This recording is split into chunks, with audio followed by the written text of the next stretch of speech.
স্ত্রীকে হাত খরচ না দিলে গুনাহ হবে কিনা? স্ত্রীকে তো খাবার দিচ্ছি, ভরণ পোষণ দিচ্ছি, থাকার জায়গা দিচ্ছি, হাত খরচ আবার লাগবে কেন? হাত খরচ কেন লাগবে? খুব ইম্পর্টেন্ট একটি বিষয়।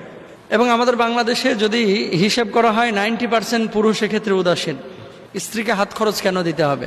আপনি যদি স্ত্রীর সমস্ত মৌলিক অধিকারগুলো মিটিয়ে দেন, স্ত্রীর সমস্ত প্রয়োজনগুলো যদি মিটিয়ে দেন, তাহলে হাত খরচ আপনি না দিলেও হবে। অর্থাৎ স্ত্রীর একটা আইসক্রিম খাইতে মন চাচ্ছে, আপনি সেটাও আইনা দেন। স্ত্রীর ইন্টারনাল কিছু কেনাকাটা লাগবে, ইন্টারনাল কেনাকাটা নিশ্চয় আপনারা বুঝতে পেরেছেন। সব কথা সব জায়গায় বলা যায় না। স্ত্রীর এমন কিছু প্রয়োজন থাকতে পারে যে প্রয়োজনগুলো মেটানোর জন্য সেই উপযুক্ত, এবং সেগুলোর জন্য আলাদা নির্দিষ্ট দোকানও আছে, এবং সেই দোকানে আপনার ঢুকতে লজ্জা লাগে, আপনি হয়তো বা মাস্ক পরে ঢুকেন। আপনি এমন কোনো জায়গায় যেতে পারেন না যে জায়গাগুলোতে স্ত্রীর একান্ত পার্সোনাল কোনো কিছু কেনা কাটার প্রয়োজন হয়।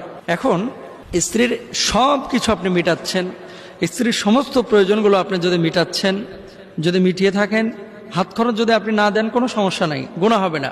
কিন্তু এমনটা যদি হয় স্ত্রীর সাবান লাগবে, আপনি টাকা দিচ্ছেন না, স্ত্রীর একটা খাবার লাগবে, আপনি খেতে দিতে পারছেন না, স্ত্রী বাচ্চার অসুখ হইলে আপনি দূরে থাকেন, মেডিসিন লাগবে, সেই জন্য আপনি স্ত্রীকে বলে দিয়েছেন বাচ্চার অসুখ হোক তারপরে আমি মেডিসিনের বিষয়টা চিন্তা করব। এগুলো জুলুম, এগুলো রীতিমতো জুলুম।